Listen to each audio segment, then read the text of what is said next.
among many other places, Tanzania. And I asked President Samia, please be a little bit more gentle with your opposition. It's not nice what is happening to some of the opposition figures here. We say to President Museveni, please rein in your son.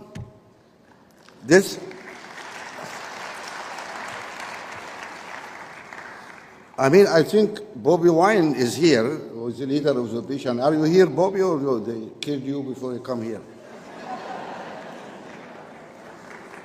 He's here, yeah. Please talk to him to hear what harassment those guys are subjected to. Why? They are citizens of your country. They are not your enemy. And if the people I don't know if Bobby Wine will be a good president or not. I don't know. But if the people of Uganda liked him, and so be it. Okay, what's the big deal? We really need to look at ourselves first. We are very quick to complain about imperialism and colonialism and the other guys and what you're doing for us and what you. Okay, all that's fine. But please look into a mirror and say, is that nice? What you see, guys, is not nice. I'm telling you.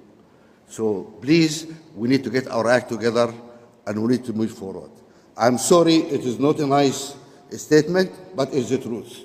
And you guys need to hear the truth.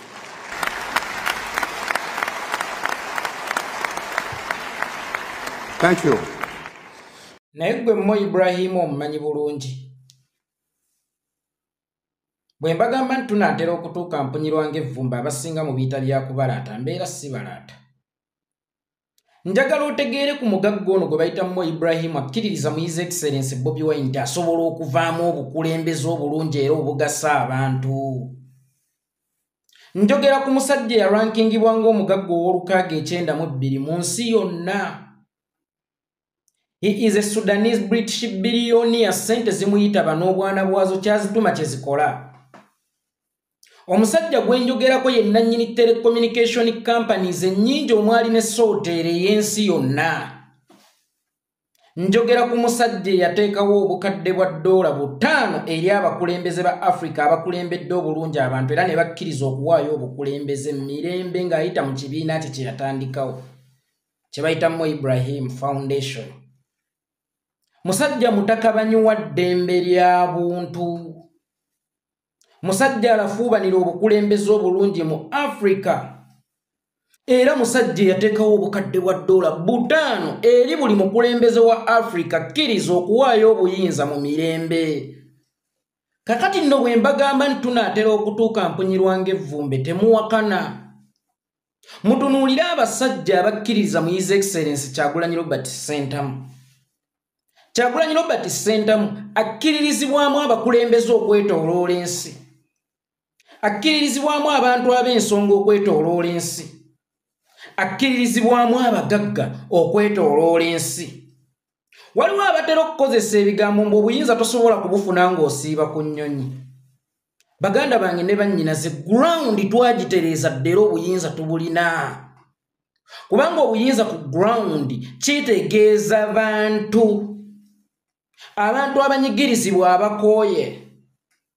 Abantu abakusa obukulembeze bw'omu mpembe Yoweri Kaguta Museveni actually si bukulembeze. Obufuzi obw'omu mpembe Yoweri Kaguta Museveni era nga baagala kubuzza bakooye. Naye waliwo connections okwetooloola amawanga ze tukutte mu ttaano mu ntambula za His Excellency Kyagulanyi Robert Ssentamu.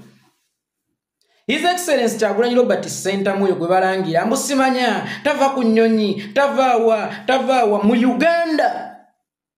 Obuyinza tubulina ne twetaaga bisumuluzo ebiggula obuyinza. Abaali ebisumuluzo ebiggula obuyinza kye ki? Kwe kukkiririzibwamu ensi ez'enjawulo. Kwe kukkiririzibwamu abagagga ab'enjawulo. Ensonga lwaki Yoweri Kaguta Museveni bwe yakwata obuyinza abagagga b'e Uganda yasooka kubatta omwali Edward Mugalwa ate abaamuyamba okutuuka. Omwali omugagga Ssemwezi n'abalala abatono abaasigalawo balina kubeera wansi wa biwaawa bye.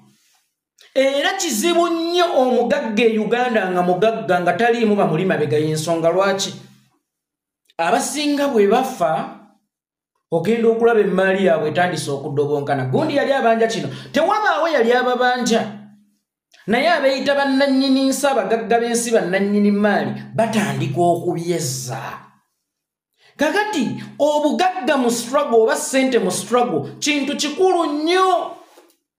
Yensonga lwaki abagagga Museveni basobola okutuusaako engalo ze bonna yabajjawo. Yensonga lwaki abagagga b'e Uganda oba bemuyitanga abagagga b'e Uganda tebaagala kutwesembereza.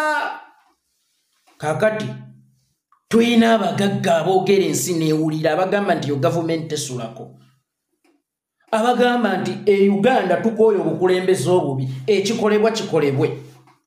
Nga bwe nabagamba mmwe abasinga mulowooza nti emmundu yeefuga ensi, ssente yeefuga ensi kubanga emmundu egulwa ssente n'akwata emmundu asasulwa ssente. Mwe mubaleke balowooze nti balina obuyinza olw'okuba balina emmundu naye connections ezigaba obuyinza tuzirina. Era mwenna mbakubiriza nga bwe tuli mu kaseera k'okulamaga nga tujjukira abajulize Namugongo. Abantu batambula okuva mu bitundu eby'enjawulo nga beebonereza batambuza bigere. Kakati leero ziri ennaku z'omwezi 3. Leero ziri ennaku z'omwezi 3. Gw'olowooza nti ekibinja ekigenda okutuuka olwaleero oba ekyatuuse eggulo singa kyazembeya nga batuuse ku round about ennaalya okwambuka awo kyali wajjala Namugongo baali badde balamaze.